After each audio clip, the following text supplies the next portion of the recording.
aussi longtemps que le Seigneur, la maladie ne le perd.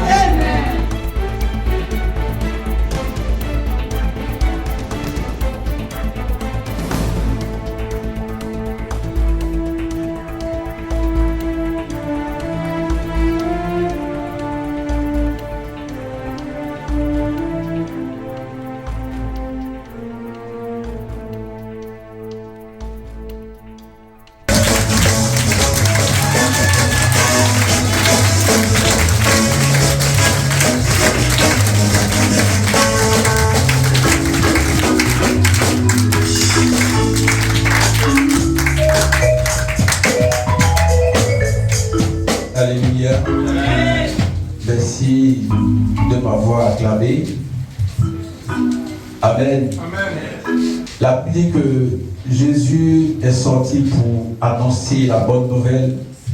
Et pendant qu'il prêchait, une femme dans la foule a dit: heureux le sein qui t'a porté, heureux les mamelles qui t'ont allaité.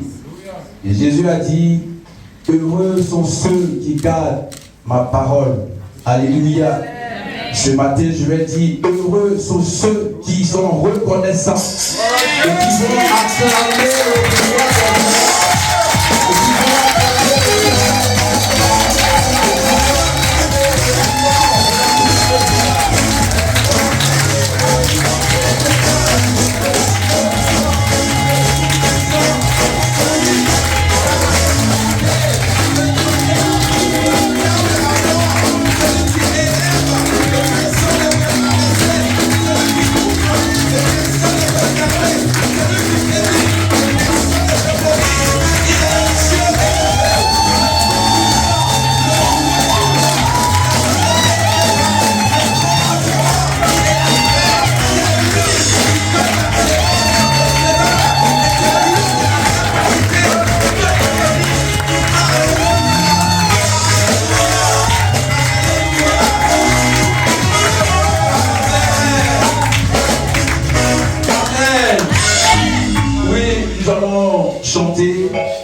Nous allons chanter avec le groupe musical. Nous allons chanter.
Alléluia. Oui, on peut s'asseoir. Je suis très content d'être là ce matin avec vous. Pour certains, nous sommes séparés depuis le dimanche. Pour d'autres, c'était le mercredi. Et Dieu, dans son amour, nous a tous préservés. Il nous a tous gardés. Malgré la semaine qui a été difficile, malgré tous les bruits qu'on a entendus, mais notre Dieu, il a été fidèle. Il nous a gardés dans les creux de ses mains. Alléluia. Et c'est pourquoi, lorsque nous réunissons, c'est pour le rendre honneur, pour lui dire merci pour tout ce qu'il a fait et pour tout ce qu'il continue de faire dans notre vie. Alléluia. Sans plus tarder, nous allons prendre nos Bibles. Juste un verset tiré de livre de Matthieu, le chapitre 23, le verset 8. Mais vous, ne vous faites pas appeler Rabbi, car un seul est votre maître et vous êtes tous frères. Amen. Pour nous qui sommes de l'église, nous connaissons le thème de ce jour.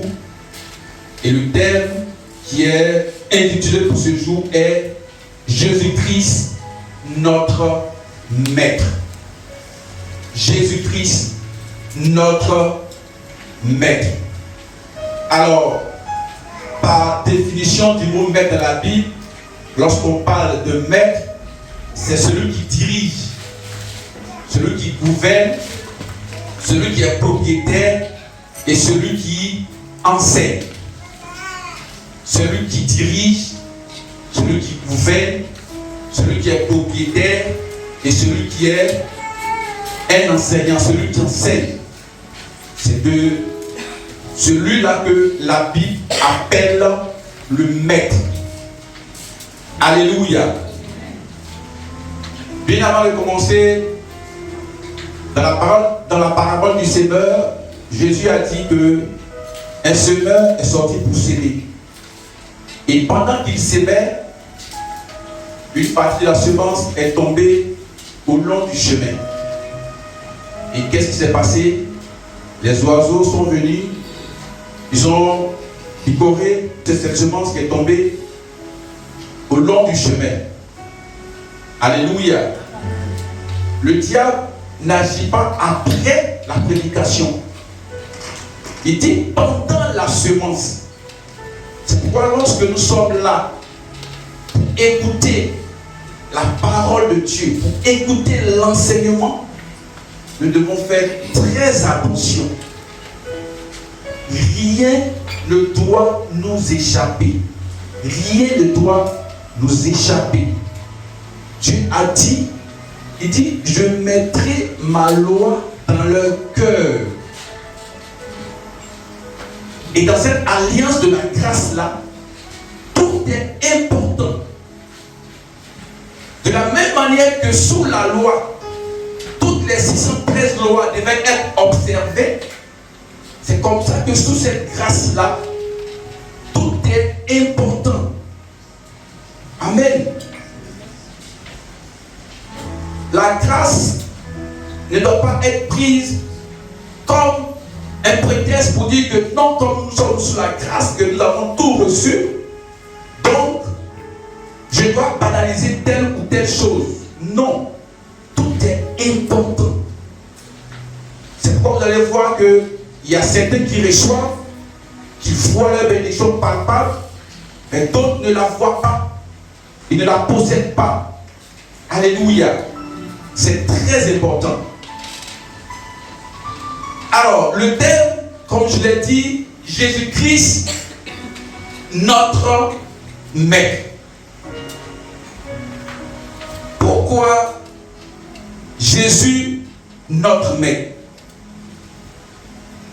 Avant de commencer, nous allons aller dans le livre de la Genèse. Parce que c'est là-bas que tout a commencé. Le livre du commencement. La Bible dit que lorsque Dieu a créé l'homme et la femme, il leur a donné une instruction, sinon un interdit. Il a dit, vous pouvez manger de tous les arbres du jardin, sauf l'arbre de la connaissance du bien et du mal. Mais avant, l'homme était dans le jardin. Il bénéficiait de tous les privilèges de Dieu. Parce que en ce moment-là, Dieu était le maître absolu de l'homme. Donc il recevait tout de Dieu qui était son maître. C'est comme ça que l'homme aussi a reçu le pouvoir de pouvoir dominer sur tout ce que Dieu a créé. L'homme a commencé à nommer les animaux. Mais lorsque l'homme a péché, l'homme a perdu ce privilège qu'il recevait entièrement de Dieu. Et l'homme est devenu maître de son destin. L'homme a commencé à choisir certaines choses de lui-même. Alléluia. La Bible nous dit dans le livre de Ésaïe 52, le verset 3, la Bible dit, vous avez été gratuitement vendus. L'homme a été vendu à cause de quoi? À cause du péché. Et l'homme a été séparé de Dieu. L'homme ne pouvait plus bénéficier entièrement des privilèges de Dieu. Mais Dieu, dans son amour, il donnait chaque fois à l'homme ce dont il avait besoin. Mais par rapport à la démarche de l'homme vers Dieu pour recevoir, c'était difficile. À cause de quoi? À cause du péché qui était entre l'homme et Dieu.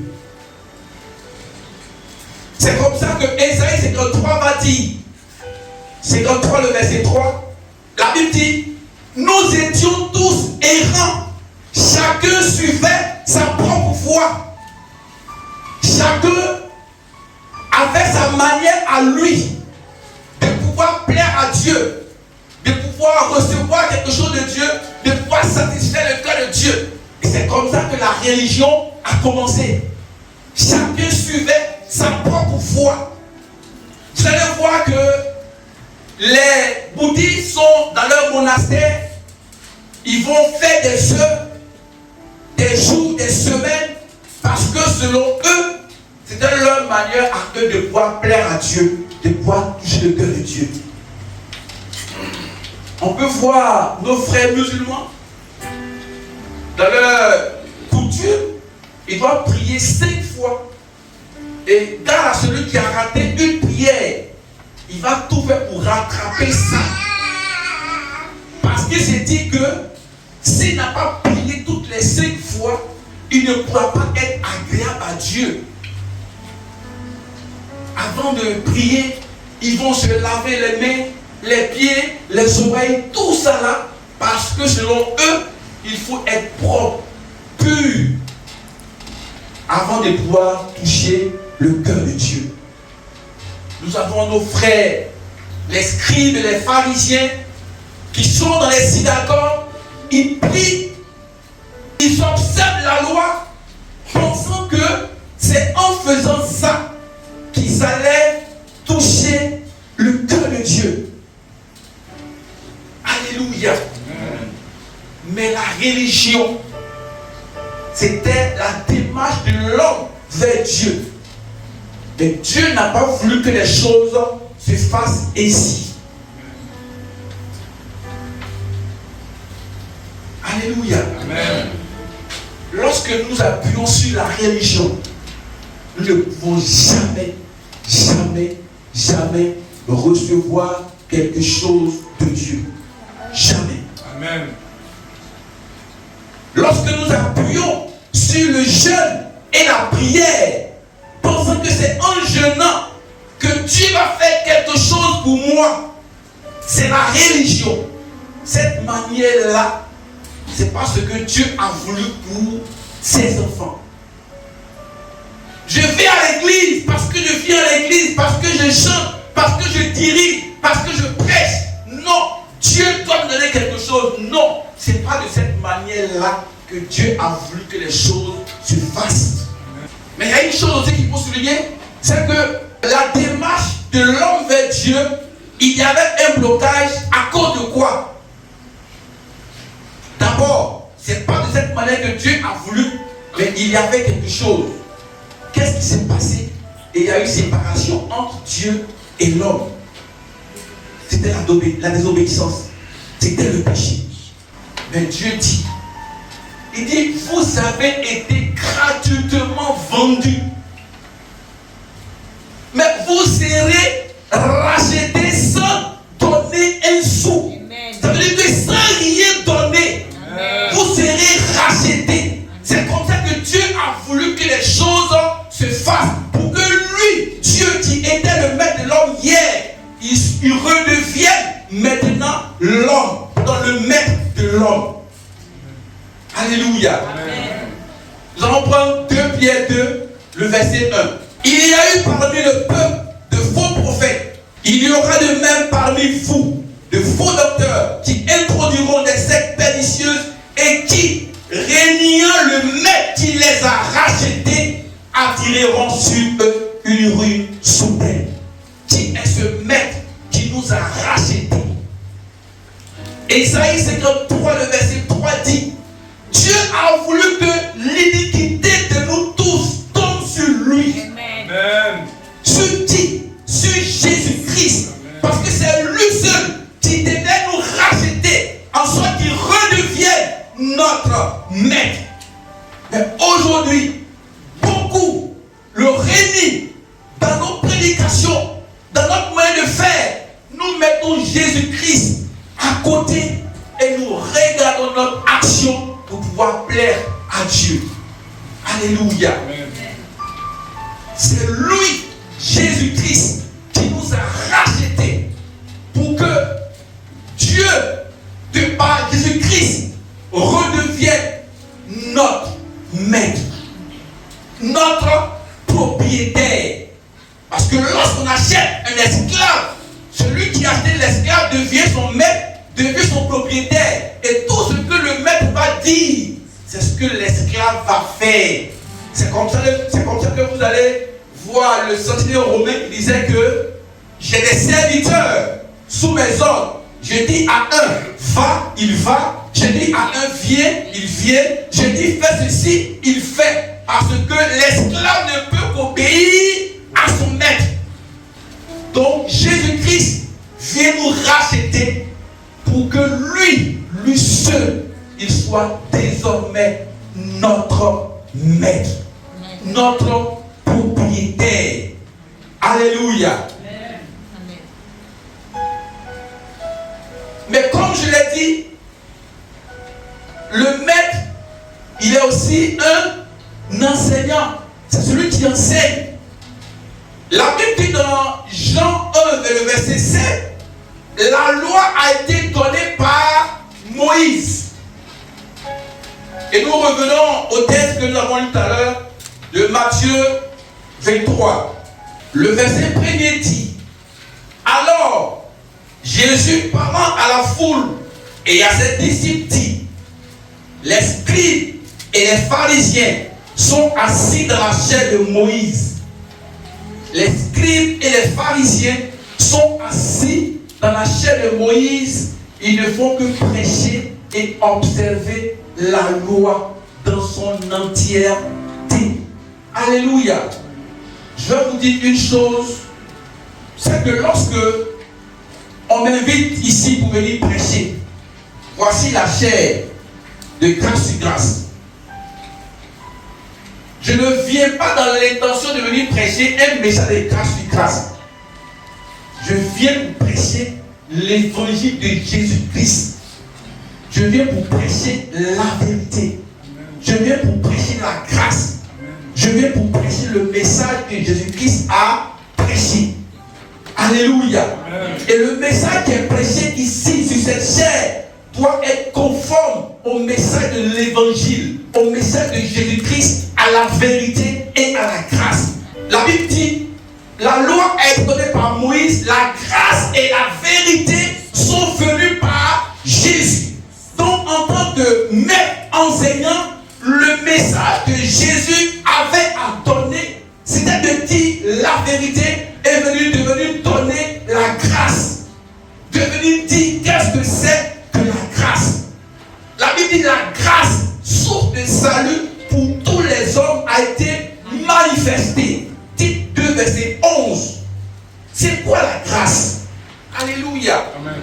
La grâce, c'est lorsque je ne m'appuie pas sur ce que je fais pour pouvoir plaire à Dieu, pour pouvoir recevoir quelque chose de Dieu, mais je m'appuie sur ce que Jésus-Christ a fait dans le but d'obtenir quelque chose de Dieu. C'est ça la grâce.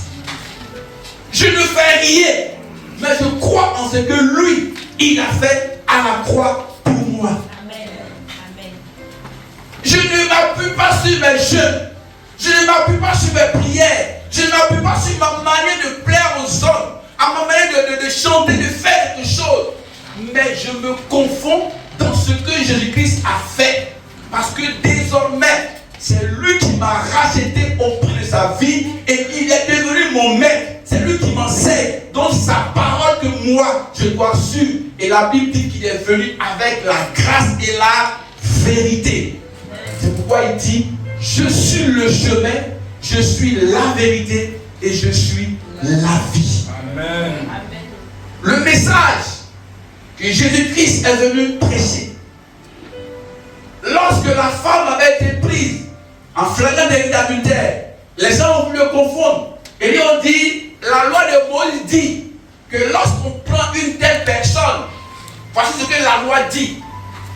Mais Jésus, quoi qu'il soit né sous la loi, quoi qu'il ait grandi sous la loi, lui étant la grâce, ne peut qu'exprimer ce qu'il est.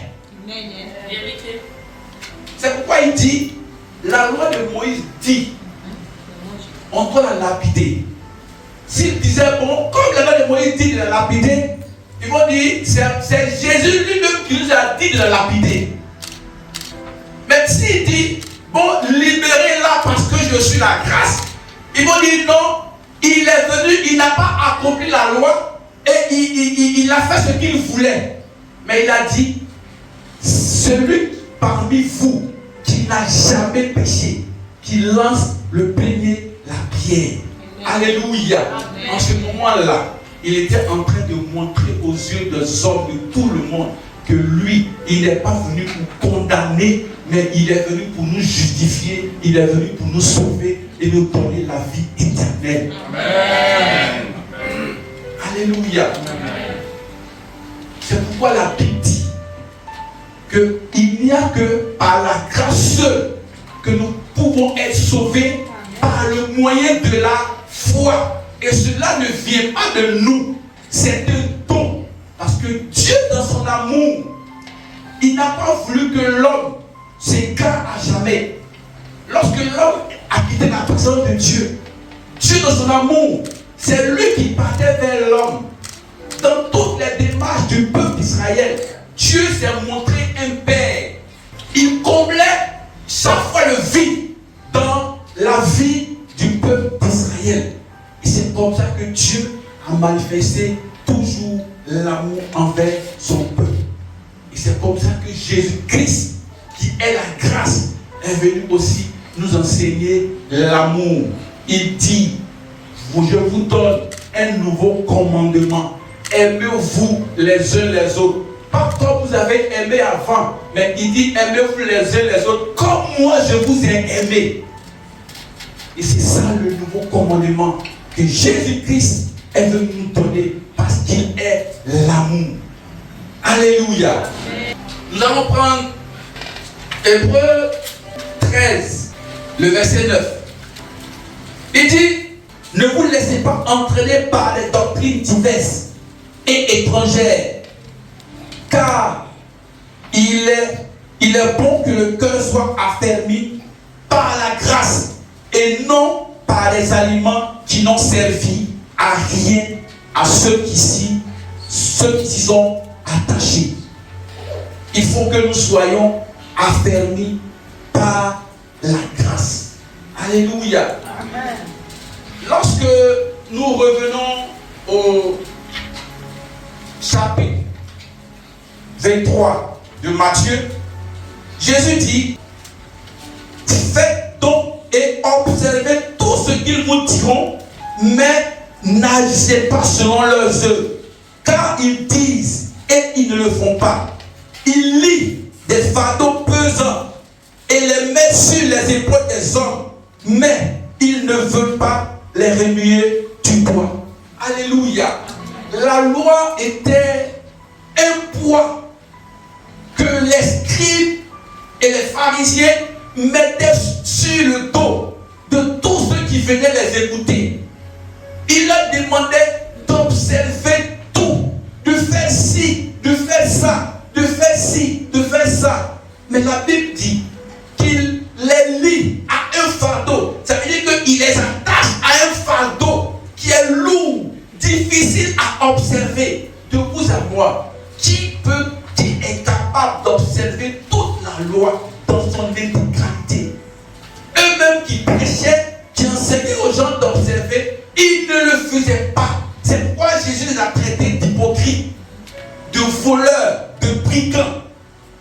Parce qu'ils mettaient un joug sur l'épaule des gens qui venaient les écouter.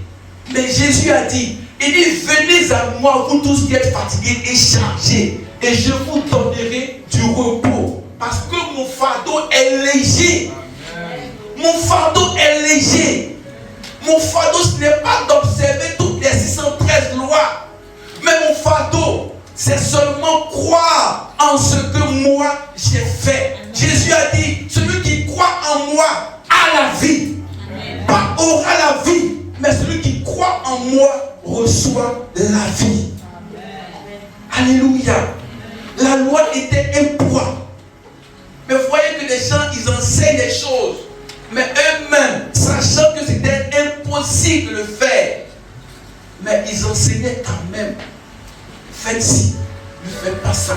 Faites ci, ne faites pas ça. Lorsque tu as un problème, tu vas voir ton père. Papa, voici le problème que j'ai. Il va te dire, bon, ma fille, viens mon fils. Prenons une semaine de jeûne. Mais dans les une semaine là, tu vas voir quelqu'un en train de se cacher pour manger. Et quand tu vas le voir, il va te raconter, non, c'est que pendant que moi je jeûnais là, tu n'étais pas encore né. Donc j'ai jeûné. J'ai jeûné pour que tu sois converti. Et c'est la parole ça. J'ai jeûné pour que tu sois converti. J'ai jeûné pour que tu sois délivré. Alléluia. Non. C'est pas comme ça que notre maître a voulu que les choses se fassent.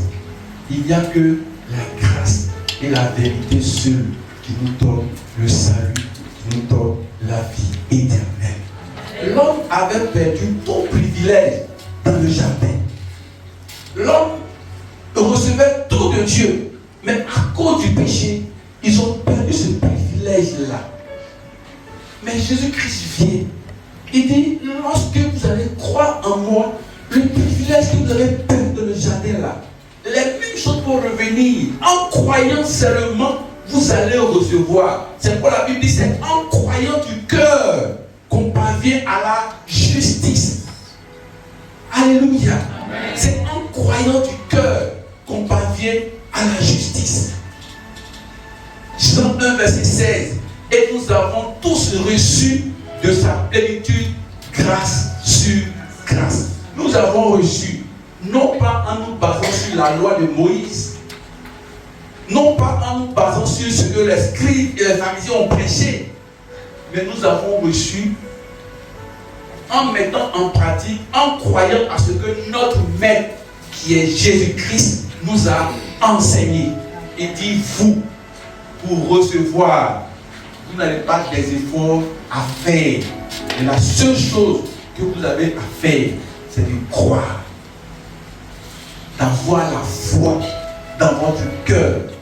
Me recevoir dans votre cœur. Alléluia. Nous allons prendre un autre verset. Jude 1, le verset 4. Qu'est-ce que la Bible nous dit là-bas? Dans Jude 1, verset 4, la Bible dit, il s'est glissé parmi nous, parmi vous, certains hommes dont la condamnation est écrite depuis longtemps. Des épis qui changent la grâce de notre Dieu en dissolution et qui réunit notre seul Maître et Seigneur Jésus-Christ. Alléluia. Aujourd'hui, sans se cacher, sans se voiler la face, nous voyons comment les choses se passent sous nos yeux. Comment les choses se passent dans les programmes. Tu vas en ce qu'ils ont à faire. On met Jésus-Christ qui est la grâce de côté. Et on s'appuie sur ses propres connaissances. Non, je connais le nom de ton arrière-grand-père. Il s'appelle tant. Il a fait telle adoration. Et c'est ce qui te suit. C'est à cause de ça que tu n'arrives pas à voyager. C'est à cause de ça que tu n'arrives pas à te marier. Il y a ta tante qui est au village qui assiste ton mariage. Il y a ton grand-père qui fait que tu ne peux pas enfanter. Viens faire une offrande sacrificielle et les liens seront brisés. Alléluia. Et les gens clament. Ils vont au programme avec beaucoup d'argent. Ils donnent tout. Ils sortent. Ils se vident. Et après, ils ne reçoivent rien. Parce qu'ils n'ont pas mis leur confiance en Jésus-Christ qui est notre seul Maître. Et ils n'ont fait qu'écouter la voix de ceux-là que la Bible appelle les ravisseurs. Ce sont des ravisseurs. Jésus dit, c'est des hypocrites. C'est des voleurs. Ils ont transformé le message de la grâce en dissolution. C'est-à-dire qu'ils ont diminué Jésus-Christ, est devenu petit. Et c'est eux qu'on voit. Vous voyez le chapitre 23 de Matthieu qu'on a lu. Jésus-Christ même décriait l'habit des scribes, leur main de s'habiller. Ils veulent se faire voir. Ils veulent occuper les premières places. Lorsqu'ils arrivent, ils portent de ces habits-là. Et c'est ce que nous voyons aujourd'hui. Au point où lorsque les gars ils prêchent, on ne regarde, on n'écoute même plus. C'est lui qu'on regarde. Parce qu'ils veulent qu'on les regarde. Ils veulent qu'on les voit. Et ils ont diminué le Maître. C'est pourquoi Jésus dit, ne vous faites pas appeler Rabbi. Parce que le mot Rabbi signifie un homme supérieur. Rabbi veut dire un homme supérieur. Il dit, ne vous faites pas appeler supérieur. Parce qu'il n'y a qu'un seul Maître. Et vous êtes frères. Et notre Maître, c'est Jésus-Christ. Lui et lui seul. C'est lui que nous devons écouter. Lorsque je quitte la maison, que je viens à l'église, je viens pour écouter. Non pas Moïse, non pas les scribes et les pharisiens, mais je viens pour écouter Jésus-Christ. Je viens écouter l'évangile de la grâce qui me donne le salut, qui me donne la paix, qui me donne l'assurance. Lorsque j'écoute la parole, il n'y a que dans la parole que se trouve la délivrance. La délivrance, ce n'est pas dans les actions, pas dans les offrandes, pas dans les dîmes, mais c'est tout dans la parole. C'est la parole qui délivre, c'est la parole qui restaure, c'est la parole qui éclaire. David pouvait dire, ta parole est une lampe à mes pieds, une lumière sur mon sentier. Et c'est la parole de Dieu qui nous éclaire, qui nous oriente, parce qu'il est lui-même dans sa parole. Amen. Alléluia. Il n'est pas ailleurs, il est dans sa parole. La Bible dit au commencement était la parole. La parole était avec Dieu. La parole était Dieu. Donc il est lui-même sa parole. Il se prêche lui-même. Mais les pharisiens, ils devaient prêcher qui? La loi de Moïse. Parce que c'est ce qu'on leur a communiqué. Alléluia. Mais Jésus dit, je suis venu non pas pour faire ma volonté, mais je suis venu faire la volonté de celui qui m'a envoyé, mon Père. Et c'est comme ça que dans le jardin, il a commencé là-bas la grâce. Lorsque Adam et Ève se sont vus nus, ils sont allés cueillir des feuilles de figuier pour coudre des habits. Et Dieu a vu que non, ce n'est pas de cette manière-là. Il a tué un animal innocent, un animal qui n'a rien fait. Et il a pris sa peau, il a fait des habits et ils se sont protégés avec. Un animal innocent. Et c'est comme ça que Jean-Baptiste a identifié l'animal innocent. Il a dit, voici l'agneau de Dieu qui ôte le péché du monde. Jean-Baptiste a été le seul prophète à pouvoir l'identifier. C'est pourquoi la Bible dit que Jean-Baptiste, parmi tous ceux qui sont nés d'une femme, Jean-Baptiste est le plus grand. Parce que c'est lui qui a identifié réellement qui est Jésus-Christ. Ce sacrifice qui devait nous délivrer, nous libérer de ce joug de l'esclavage qui pesait sur nous à cause du péché. Il nous a délivrés. Il nous a rachetés. Lorsqu'on rachète une personne, cette personne devient la propriété de celui qui l'a racheté. C'est comme ça que nous devenons maintenant la propriété de Jésus-Christ. Parce que c'est lui qui nous a rachetés et nous lui appartenons. Alléluia.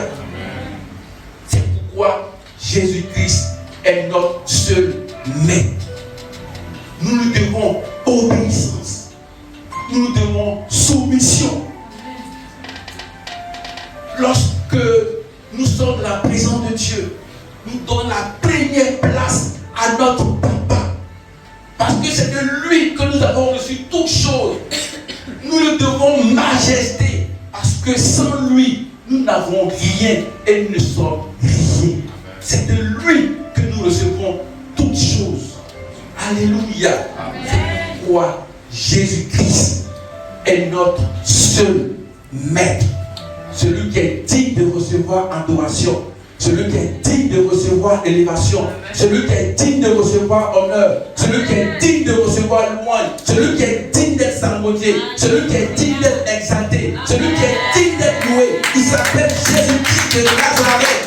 Le roi des rois. Le seigneur des seigneurs. Le lion concurrent de la tribu de Juda. Celui qui ouvre les personnes ne peut fermer. Celui qui bénit les personnes ne peut maudire. Celui qui élève les personnes ne peut rabaisser. Il donne les personnes ne peuvent prendre. La vie qui donne la vie. Là où il y a la mort. Il guérit. Là où il y a la maladie. C'est le Dieu qui voit. Il dit qu'il s'appelle le réparateur des brèches. Là où tu vois qu'il y a une brèche, il n'y a que lui seul qui est capable de racheter toutes choses en toi.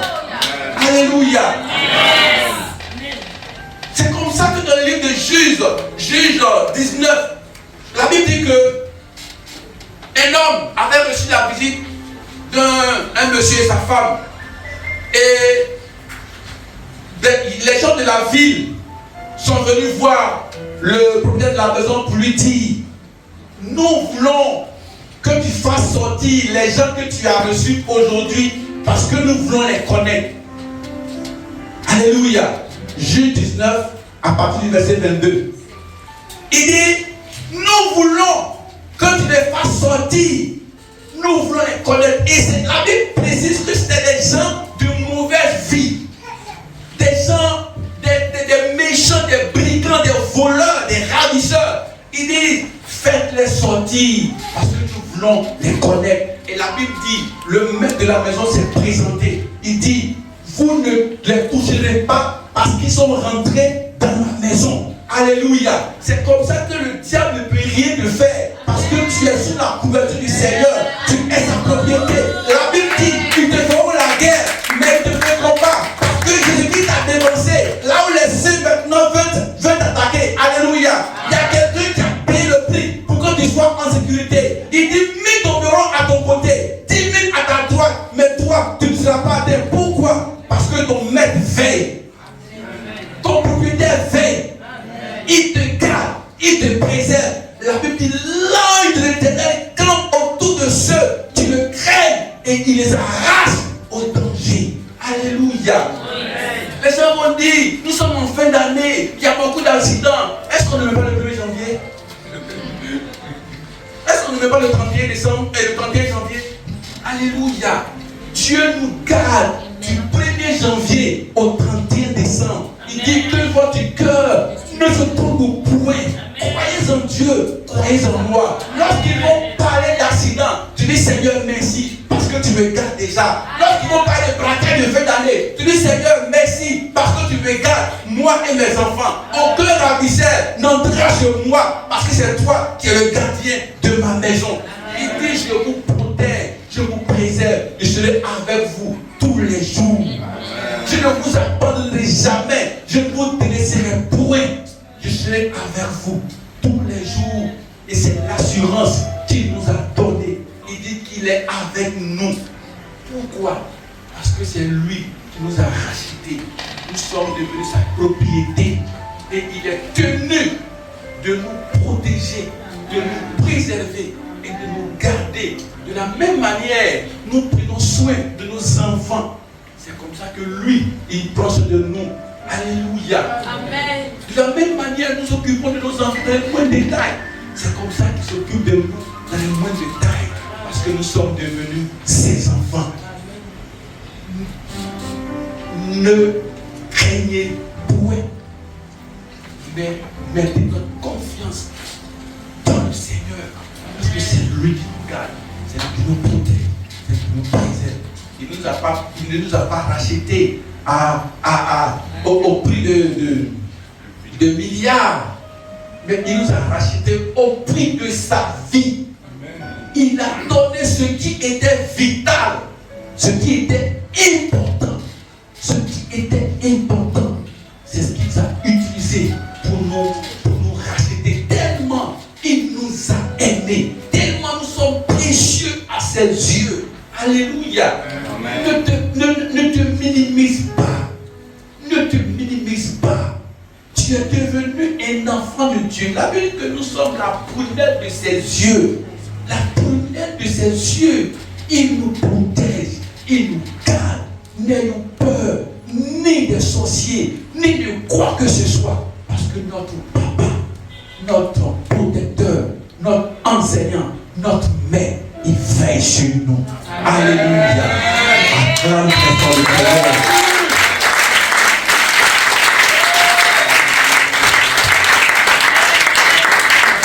Tu vas te tenir debout.